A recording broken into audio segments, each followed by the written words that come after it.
안녕하세요. 결혼할 배우자를 이지하게 찾아드리는 간결입니다. 자, 이번에는 결혼 전 꼭 체크해야 할 5가지에 대해서 이야기를 드려보려고 합니다. 오늘 이야기 드리는 내용은 꼭 결혼 전에 체크해야 할 내용들로 구성했으니 결혼을 준비 중이신 분들한테는 정말 좋은 내용이 될 것으로 생각이 됩니다. 첫 번째, 상대방의 단점을 참을 수 있느냐입니다. 연애를 하다 보면 이건 진짜 아니다 싶을 때가 있어요. 그냥 이게 좀 아쉽다 수준이 아니라 야 이건 진짜 좆같다라고 생각이 돼서 이해를 하고 넘어갈 수준이 아닌 것들을 이야기하는 거예요.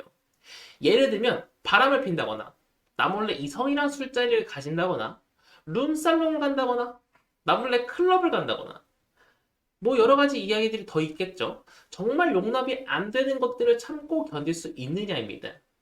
제가 너무 극단적인 것들로 예시를 드렸나요? 그러면 이런 예시는 어떤가요? 담배를 집안에서 핀다거나, 일주일에 7번 술을 마신다거나, 친구들만 만나면 자기가 돈을 다 낸다거나, 한 직장에 오래 있지 못하고 계속 퇴사를 한다거나, 잘 식지 않는다거나, 술만 먹으면 폭력을 일삼는다거나, 이런 신뢰가 무너진 행동을 하거나 결혼했을 때 내가 평생 이 꼴을 보고 살아야 한다고 생각했을 때 이건 정말 아니다 싶은 경우 결혼 전에 이야기합니다. 너 이거 안 고치면 너랑 결혼 못해라고 이야기하면은 상대방은 뭐라 그래요?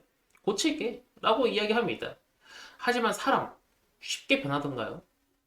물론 변하는 사람도 있습니다. 하지만 같은 행동이 2번 이상 반복되었다? 그러면 그 사람하고 결혼하지 마시던지 내가 평생 이해하고 살아야 하는 부분이라고 생각하셔야 합니다. 연애 때나 결혼 전에 잘 보이기 위해서 하지 말라는 거 눈앞에서는 안 할 수 있습니다.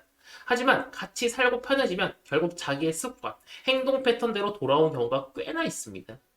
한 번은 실수지만 2번부터는 알고도 하는 거예요. 여러분이 상대방의 단점을 정말 참고 살 수 있는지 한번 생각해 보셔야 합니다. 2번째, 건강입니다.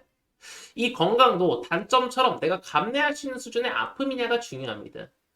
그냥 잔병치레 정도 자주 하는 사람이라면 뭐 생강차 달려다 주고 홍삼 사다 먹이고 그렇게 하면서 그 정도는 내가 감내할 수 있는 수준이잖아요. 그런데 이런 수준의 아픔이 아니라 이 사람이 당뇨예요. 평생 인슐린 주사를 맞으면서 살아가야 해. 그런데 아기를 낳았는데 유전적으로 아기도 어릴 때부터 당뇨병 치료 받으면서 살아가야 해요.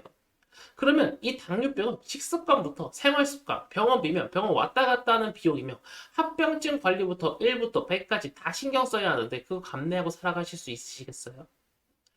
결혼할 때 이것저것 다 확인하면서 건강에 관련해서는 확실히 확인하는 사람은 거의 못 봤습니다. 하지만 결혼정보회사 팀장으로 있으면서 결혼하는 대상자의 건강 체크가 얼마나 중요한지 알기 때문에 여러분한테 이 건강 체크를 꼭 해봐야 한다고 이야기를 드리고 싶습니다. 3번째, 말이 통하는가입니다. 당연하죠. 50년 이상 같이 살아야 하는데 말이 안 통하면 사는데 재미도 없을 거고 답답하고 싸움이 많이 나겠죠. 그런데 이런 연애할 때 말 통하는 거랑 결혼할 때 말이 통하는 건 달라도 너무 달라요. 결혼하고 나서 말이 통하는 건 아이가 생겼을 때 어떻게 할 것이며 아이가 만약 안 생기면 그건 또 어떻게 할 거고 아이가 중고등학생 정도 되면 학교를 보낼 것이냐, 홈스쿨링 할 것이냐, 학원을 보낼 것이냐, 한국식 교육에 치중할 것이냐, 아니면 자유분방하게 자기 하고 싶은 거 하면서 살게 해줄 것이냐. 그런 것부터 시작해서 종교적인 부분이 다를 때 어떻게 이 부분을 풀고 헤쳐나갈 것이며 친정집에 어떤 문제가 있으면 금전적인 도움을 어떻게 줄 것인가. 이런 이야기가 잘 통하느냐가 정말 중요하거든요. 만약 이야기가 잘 안 통하면 어느 한쪽이 참고 인내해야 하고 양보해야 하는 상황이 발생합니다. 이런 불만이 쌓이고 쌓이면 지속 가능한 관계가 될 수가 없어요. 그렇기 때문에 결혼 전에 상대방과 내가 말이 잘 통하는가, 비슷한 생각을 가지고 있는가 한번 체크해 볼 필요가 있습니다. 4번째, 주제가 당신이 생각하지 못한 결혼 전 체크해야 할 사항이긴 한데 지금 이야기 드릴 내용은 누구나 다 체크할 내용이긴 해요. 그런데 남들 앞에서 당당히 말 못하는 이야기를 하나 드리려고 합니다. 바로 상대방의 재산입니다. 이게 되게 살아가는데 중요한 게 돈이잖아요. 이걸 내가 50년 이상 평생 같이 갈 사람을 고르는 거다 보니까 재산을 본다고 해서 이걸 속물이라고 생각할 수는 없어요. 남자든 여자든 능력 좋은 사람을 만날 수 있다면 무조건 만나세요. 돈만 많으면 무조건 만나라는 건 아니고 돈도 많은데 나랑 잘 맞는 사람이라면 만나라는 겁니다.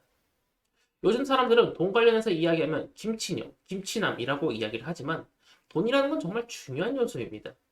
연애 정도는 돈 없는 사람하고 해도 괜찮아요. 사랑하는 사람하고 할 수 있어요. 하지만 결혼에는 돈이라는 요소가 없이는 절대 지속 가능한 관계로 이어가기가 너무 힘든 게 현실이에요. 돈 없이 결혼하면 인생 망해요. 돈이라는 건 단지 내가 먹고 싶은 거, 사고 싶은 거 사기 위한 것뿐만 아니라 내가 살아가면서 의식주를 해결하기 위함과 나의 가족의 안정되고 평화로운 일상을 꾸려나가기 위해서 꼭 필요한 것입니다. 있는 사람들이야 강연장이나 TV에 나와서 돈이 행복의 전부가 아니게 돈만 보고 인생을 쫓지 말라고 하지. 월급 2, 300번은 평범한 직장인은 하루에 3분의 1, 많게는 절반 이상을 직장에서 보내고 일하고 나서 오면은 피곤하니까 여가 생활이다. 취미 생활 못하고 집에서 다시 자다가 출근하고. 이게 일상이잖아요. 하지만 돈이 많거나 내가 잘 되는 가게 사장이거나 건물이 있으면 어때요? 내가 일하지 않고 나 하고 싶은 거 하면서 가족들과 내 남편이랑 와이프랑 행복하게 할 거 하고 먹고 싶은 거 먹고 입고 싶은 거 입으면서 살 수 있잖아요. 그러니 솔직히 이야기해서 외모, 학력 이런 것들보다는 재산이 결혼을 할 때 한 번쯤은 체크해봐야 할 사항이라고 이야기를 드리고 싶습니다. 자, 오늘은 당신이 생각하지 못한 결혼 전 체크해야 할 네 가지에 대해서 이야기를 드려봤습니다. 여러분들도 결혼을 앞두고 계신다면 이 내용들로 꼭 체크 한번 해보셨으면 하는 바람입니다. 결혼은 하고 싶은데 만남의 기회가 없으셔서 고민이시라면 제 댓글을 확인해 주시면 제 번호와 간단한 테스트를 준비해뒀으니 한번 참고하시면 좋을 것 같습니다. 그럼 이만 물러가 보도록 하겠습니다. 감사합니다. 간결이었습니다.